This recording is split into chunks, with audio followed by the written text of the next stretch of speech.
इंसानी ज़िंदगी है ना, वो इसको बेहतर तो करना चाहता है। बहुत सारे तरीके और भी हैं, लेकिन कुछ ऐसी स्किल्स होती हैं जो कि इंसान की ज़िंदगी को बाकी सारी लोगों से बहुत ज़्यादा चेंज रखती हैं। अब इन स्टेप्स की बात करूँ तो ये बहुत ही कम लोग जानते होते हैं। ऑलमोस्ट सब जानते होते हैं, लेकिन वो जानते नहीं हैं कि कौन-सी स्किल वैल्यूएबल है और कौन-सी नहीं। मोस्ट ऑफ द पीपल जो इस दुनिया में सर्वाइव करते हैं, वो इन सारी चीज़ों को बहुत अच्छे तरीके से जानते हैं। आपको पता है, बहुत ही कामयाब लोग हैं, वो इन चीज़ को फॉलो अप करते हैं। दुनिया के टॉप 1% नहीं, बल्कि उससे नीचे आने वाले भी सक्सेसफुल लोग इस चीज़ को फॉलो अप करते हैं। मैं एक वीडियो देख रहा था, उसमें हमें बताया जाता है कि दुनिया में 4 लहरें बन चुकी हैं इंसान की ज़िंदगी में। टॉप एंड जो दुनिया को कंट्रोल करते हैं, उसके बाद वो लोग जो लाइफ़स्टाइल जीना पसंद करते हैं, और एक मिडिल क्लास और फिर लोअर क्लास। अब ये वाले इंसान बहुत ही ज़्यादा अमीर होते जा रहे हैं। वो दुनिया के 1% में शामिल होना चाह रहे हैं, और मिडिल क्लास अब यहाँ से शिफ्ट होकर इस क्लास में शिफ्ट हो रही है। इसको हम एलीट क्लास कहते हैं। ये एलीट क्लास बहुत अच्छे तरीके से जानती है कि अगर हमने लोगों को ये आर्ट स्किल्स का बता दिया, तो वो अपनी ज़िंदगी मज़ीद बेहतर कर लेंगे। तो उन्होंने एक ट्रैप बनाया और इस ट्रैप में आपको फंसा दिया। तो मैं हूँ ना, मैंने आप लोगों के लिए ये वीडियोस बनाई हैं जिससे आपको हेल्प आउट होती है। आप अपनी ज़िंदगी को बदल सकते हैं। मैं भी अपनी ज़िंदगी को बदल रहा हूँ, और मेरी ज़िंदगी में एलीट क्लास का होना लाजमी हो चुका है। मैं एक सादा सा इंसान, एक सादी सी ज़िंदगी को बदल कर एक ऐसी ज़िंदगी जीना चाह रहा हूँ जो कि इंसान को टोटली चेंज करने वाली है। और ये वाले आर्ट्स के आपको हेल्प आउट करेंगे कि कैसे आप मास्टर हो सकते हैं और कैसे अपनी ज़िंदगी को टर्न अराउंड करके किंग बन सकते हैं। आज मैं बात करने वाला हूँ 8 अंडररेटेड स्किल्स के बारे में, जो कि आपको हेल्प आउट करती है टू मास्टर योर लाइफ। तो चलिए अपनी कहानी का बकायदा आगाज करते हैं, इससे पहले लेट हो जाए और बहुत सारे लोग भागना स्टार्ट हो जाए। Managing your time. अब टाइम दुनिया की सबसे कीमती चीज़ है। इसको मैनेज करने का स्किल हर किसी के पास नहीं होता। अगर आप इस स्किल को सीखना चाहते हैं, तो मेरे ख्याल में आपको 3 सिंपल स्टेप्स मैं आपको गाइड कर देता हूँ। सबसे पहले आपने अपनी पूरे दिन की रूटीन बनानी है। रूटीन बनाने के बाद आपने एनालाइज करना है कि आपको कौन से काम करने और कौन से नहीं। मतलब डू नॉट और डू की लिस्ट बना लेनी है। उसके बाद आपने वो काम करने हैं जिनकी वैल्यू ज़्यादा है और वो आपको रिफ्लेक्ट देते हैं। अगर आप उनको देखेंगे तो वो आपको इतने से मिलेंगे, और आपकी ज़िंदगी में उनकी इतनी ज़्यादा वैल्यू नहीं होगी, लेकिन वही आपकी ज़िंदगी को बदलने में और टाइम को मैनेज करने में हेल्प आउट कर रहे होंगे। अब टाइम मैनेजमेंट इतनी ज़रूरी क्यों है? अगर आप टाइम मैनेजमेंट नहीं करेंगे तो आप अपने 24 आवर को इजीली एनालाइज नहीं कर पाएंगे, और अगर आप एनालाइज नहीं कर पाएंगे तो आप रूटीन क्या खाक बनाएंगे। तो मैं आपको राय दूंगा कि आप सबसे पहले आप इन 3 स्टेप को सबसे पहले फॉलो अप करें। जैसे ही आप इन 3 स्टेप्स को फॉलो अप करेंगे, आप अपने आप ऑटोमेटिकली टाइम मैनेजमेंट सीखना स्टार्ट कर देंगे। आपको पता है, हमें बचपन से कहा जाता है रूटीन बनाएं। रूटीन बनाने के बाद आप देखेंगे कि आपकी ज़िंदगी कैसे बदलती है। लेकिन याद रहे, रूटीन नहीं बनानी। Routine is also a trap, जो कि बहुत सारे लोग बताते तो नहीं हैं, लेकिन मैं आपको बताऊंगा नेक्स्ट आने वाली वीडियोस में कि routine, why routine is a trap. Next skill है पब्लिक स्पीकिंग। पब्लिक स्पीकिंग एक ऐसा स्किल है जो कि हर इंसान में नहीं होता है। जिस इंसान के पास ये नहीं होता है, वो दुनिया को इन्फ्लुएंस नहीं कर पाते हैं। अगर आप इन्फ्लुएंस करना चाहते हैं तो आपको पब्लिक स्पीकिंग इम्प्रूव करनी होगी। अगर आप इम्प्रूव करेंगे तभी आप कामयाब हो पाएंगे। आपको पता है, जितने भी बड़े इन्फ्लुएंसर हैं वो क्यों दुनिया को अपने पीछे लगा के रखते हैं? वो इसीलिए क्योंकि they have a public speaking skill. अगर आप इस स्किल को सीखना चाहते हैं तो यूट्यूब पर बहुत सारी वीडियोस अवेलेबल है, लेकिन मैं जो पर्सनली चीज़ यूज़ करता हूँ वो होता है मिरर रिफ्लेक्शन। मतलब मैं मिरर के सामने खड़ा होकर कम्युनिकेशन करता हूँ, और जहाँ जहाँ पे मुझे साउंड कनेक्शन सही लगती है तो मैं वहाँ पे इम्प्रूव भी करता हूँ। अगर मैं अपने आप को मिस्टेक्स देखता हूँ तो मैं समझ जाता हूँ कि इन चीज़ों को मुझे इम्प्रूव करना है। अगर आप मेरी ये वाली कम्युनिकेशन वीडियोस देखते हैं तो आपको आइडिया होगा कि यार वाकई में मेरी थोड़ी सी कम्युनिकेशन अच्छी है और मैं इन्फ्लुएंस कर पा रहा हूँ थोड़े से लोगों को। अगर आप सीखना चाहते हैं तो यूट्यूब जिंदाबाद। Having empathy. अब आपको अच्छा इंसान बनना है, आपको दूसरे के इमोशंस को समझना है। अगर आप नहीं समझेंगे तो आप उनके साथ कनेक्ट नहीं कर पाएंगे। इमोशन इंटेलिजेंस भी बहुत ही ज़्यादा ज़रूरी है। इसके ऊपर मैंने बकायदा वीडियो बनाई है, आपको मेरे चैनल पे मिल जाएगी इजीली। अगर आप इसको भी सीख लेते हैं तो माइट भी पॉसिबिलिटीज़ कि आप दुनिया को अपने इशारों पे नचा सकते हैं। देखिए, इमोशन कंट्रोल इस वक्त के ईरा का बहुत ही अहम स्किल है।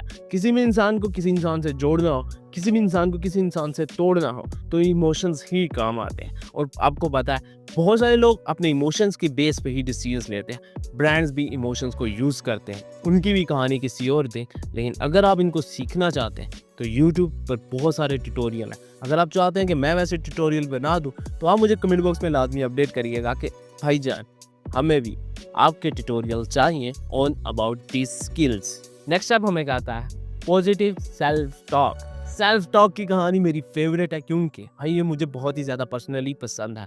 ये किसी भी डीमोटिवेशन इंसान को मोटिवेट करती है और मोटिवेट इंसान को डीमोटिवेट करती है। अब सेल्फ टॉक में ऐसा क्या है जो बाकी स्किल्स में नहीं। देखिए, मैं एक वो इंसान हूँ जिसको पर्सनली राय चाहिए होती है, तो मैं अपनी सेल्फ टॉक से बहुत ज़्यादा राय मांगता हूँ। मैं अकेला बैठकर अपने आप से कम्युनिकेशन करता हूँ, जहाँ पे मुझे अपने ही अंदर से आवाज़ मिलती है और मुझे बताया जाता है ये तेरी मिस्टेक्स हैं, इसको तूने इम्प्रूव करना है, ये न्यू स्टेप्स हैं जो तुमने लेने हैं, अगर कोई नया काम करना है तो वहाँ से जनरेट आइडियाज़ भी होते हैं।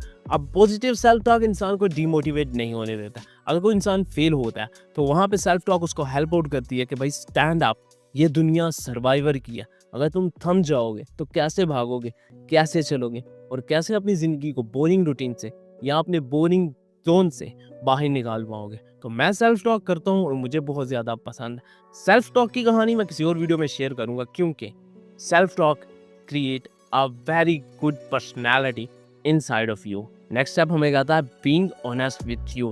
आपको पता है इस दुनिया में ऑनेस्टी ढूंढना सबसे ज़्यादा मुश्किल काम है। इंसान खुद के साथ ऑनेस्ट नहीं है तो क्या दूसरे लोगों के साथ हो सकता है? नहीं हो सकता। अब ऑनेस्टी में ऐसा क्या है? देखिए, मैं खुद के साथ ऑनेस्ट हूँ। मैंने अपने आप को बोला कि मेरा ये ड्रीम है और मुझे ये पूरा करना ही करना है। तो वहाँ पे मुझे ड्रीम मेरा कंप्लीट करने के लिए मुझे उस ड्रीम के साथ ऑनेस्ट होना पड़ेगा। मुझे अपनी प्रॉपर रूटीन के साथ ऑनेस्ट होना पड़ेगा। अगर मैं ऐसा नहीं करूँगा तो क्या फ़ायदा? वो इसलिए फ़ायदा नहीं मिलेगा क्योंकि वो पूरे का पूरा सिस्टम ही डिस्ट्रॉय होना स्टार्ट हो जाएगा। अगर आप अपनी लाइफ को डिस्ट्रॉय नहीं करना चाहते हैं तो आपको अपनी ज़िंदगी के साथ ऑनेस्ट रहना है। मतलब बाकी सारी दुनिया जो मर्जी कहती रहे, बट आप जो अपने आप से कहेंगे वो आपकी कमिटमेंट होनी चाहिए। सलमान खान का तो वो आपको डायलॉग याद है, एक बार जो कमिटमेंट कर लो फिर तो मैं अपने आप की भी नहीं सुन। आपको बिल्कुल वही स्टेप फॉलो करना है कि आपने जो कह दिया वो करना ही करना। मतलब आपने ये काम शुरू करना है, करना ही करना है। आपको पढ़ना है, आपको पढ़ना ही पढ़ना है। मैंने जब यूट्यूब करियर स्टार्ट किया था तब मैंने कहा था मुझे यूट्यूब पे वीडियो बनानी है और बनानी ही बनानी है, और तब से लेके अभी तक मैं अपने इस काम से ऑनेस्ट हूँ और तभी मैं ये काम मुकम्मल कर पाता हूँ। डेली रूटीन में से डेली सेटअप निकालता हूँ और यहाँ पर आके वीडियोज़ बनाता हूँ। अब डेली वीडियोज़ बनाना काफ़ी टफ है, लेकिन मैं फिर भी कोशिश कर रहा हूँ कि नेक्स्ट आने वाले मंथ में मैं प्रॉपर वीडियोज़ बनाना स्टार्ट कर दूँ। नेक्स्ट स्टेप क्या आता है? Stop winning.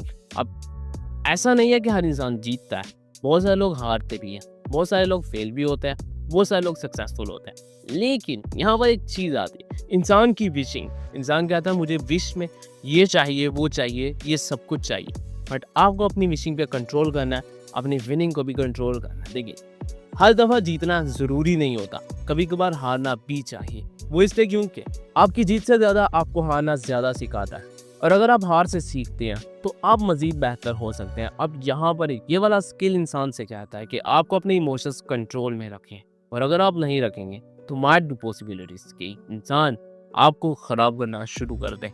नेक्स्ट स्किल हमें कहती है focus on the current movement. ऐसा है कि इंसानों को करंट सिचुएशन में रहना बिल्कुल पसंद नहीं होता। कहीं भी ग्रुप में बैठे होते हैं तो क्या सोचते हैं यार, फ्यूचर के बारे में थिंकिंग, या अपनी पास्ट में छुपे रहते हैं। अब अगर आप पास्ट में या फ्यूचर में रहेंगे तो आप अपने प्रेजेंट का माहौल ख़राब करेंगे, और प्रेजेंट में जो चीज़ें बेनिफिशियल होंगी आप उससे भी हाथ धो बैठेंगे। कोशिश करें अपनी ज़िंदगी को मज़ीद प्रेजेंट इरा में रखें। प्रेजेंट इरा जो अभी का चल रहा है, मतलब आज पूरा डे मेरे लिए प्रेजेंट इरा है, आगे आने वाला एक एक सेकंड मेरे लिए प्रेजेंट इरा है। तो मुझे उस इवेंट में रहना और मुझे हर वक्त अपने इर्द गिर्द का माहौल एनालाइज करना है। अगर मैं एनालाइज नहीं करूँगा तो माइट भी पॉसिबिलिटीज कि मैं कुछ ऐसी अपॉर्चुनिटी मिस कर दूँ जो कि फ्यूचर में मेरे किसी काम की ना हो।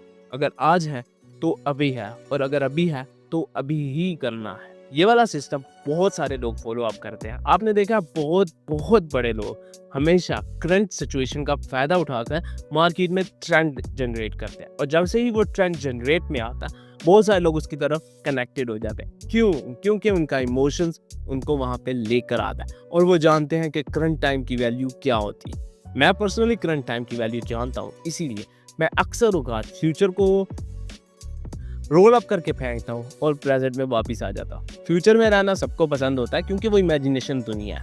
इमेजिनेशन में नहीं रहना, प्रेजेंट में रहना है सबसे मुश्किल काम मेरे लिए भी, और हो सकता है आपके लिए भी। B consistent. कांस्टेंट रहना भी ज़रूरी है। इंसान की ज़िंदगी में जब भी कोई काम स्टार्ट किया जाता है या जब भी कोई काम करना शुरू करते हैं तो कहा जाता है कि आपको कांस्टेंट रहना है। वो इसलिए जब आप एक काम को मुसलसल करते रहते हैं तो आपकी ज़िंदगी में उसकी एक आदत या एक हैबिट डेवलप हो जाती है। जब हैबिट डेवलप हो जाती है तो उसे ब्रेकआउट करना काफ़ी मुश्किल हो जाता है। आपको पता है बचपन से हमें कहा जाता है कि पढ़ना बहुत ज़रूरी है और उसकी एक मुकम्मल रूटीन होनी चाहिए। और अगर हम वो फॉलो अप बचपन से करते आते तो आज हमें आज जाकर इतनी ज़्यादा एफर्ट नहीं लगानी पड़ती। इवन मैं अब यूनिवर्सिटी में हूँ, मुझे कोई कहता है कि पढ़ना है तो मेरे लिए बहुत ज़्यादा बोरियत है, और अगर मुझे कोई कोई रूटीन में पढ़ना है तो मेरे लिए और भी ज़्यादा बोरियत है। अब बहुत सारे लोग इस चीज़ को नहीं समझते हैं, बचपन से लेके आज तक हमने भी नहीं समझा था, लेकिन अब आकर हमें उसकी वैल्यू समझ में आ रही है। तो अगर आप कोई भी स्किल सीखना चाहते हैं तो आपको कांस्टेंट रहना सबसे पहले सीखना होगा। कांस्टेंट रहने से कोई भी स्किल इजीली सीखा जा सकता है, कांस्टेंट रहने से कोई भी काम इजीली किया जा सकता है, कांस्टेंट रहने से कामयाबी आराम से पाई जा सकती है। अब मैं इनको अगर रेटेड देता हूँ तो मेरी नज़र में सबसे पहले कंसिस्टेंसी है, उसके बाद मैं इमोशनल इंटेलिजेंस सीखूंगा, उसके बाद मैनेजिंग टाइम सीखूंगा, पॉजिटिव सेल्फ टॉक सीखूंगा, focus on a present moment सीखूंगा। ये 5 स्किल मैं सबसे पहले सीखूंगा, बाकी जो स्किल्स रह गई हैं वो मैं आहिस्ता आहिस्ता करके अपनी ज़िंदगी में अप्लाई करूंगा। लेकिन फ़िलहाल मेरे लिए ये 5 स्किल्स बहुत ज़्यादा वैल्यूएबल है। इन स्किल की बहुत ज़्यादा पावर है जिसकी वजह से इनको अंडररेटेड रखा जाता है और बहुत सारे लोगों को नहीं बताया जाता कि आपको ये स्किल सीखनी चाहिए। बहुत सारे लोग बातें तो करते हैं लेकिन बताते नहीं है कि क्यों सीखनी चाहिए। मैं आपको बता दूं, अपनी ज़िंदगी में कामयाब होना है तो इन स्किल्स को सीख लें। आपको किसी और स्किल को सीखने की ज़रूरत नहीं पड़ेगी। You become a more successful as compare to middle class and elite class. So this is the story जिसको हम कहते हैं अंडररेटेड स्किल्स। अगर आप इन स्किल्स को सीख लेते हैं तो you become more good and great personality. So this is the pretty much end of today's, and I will catch you in a next.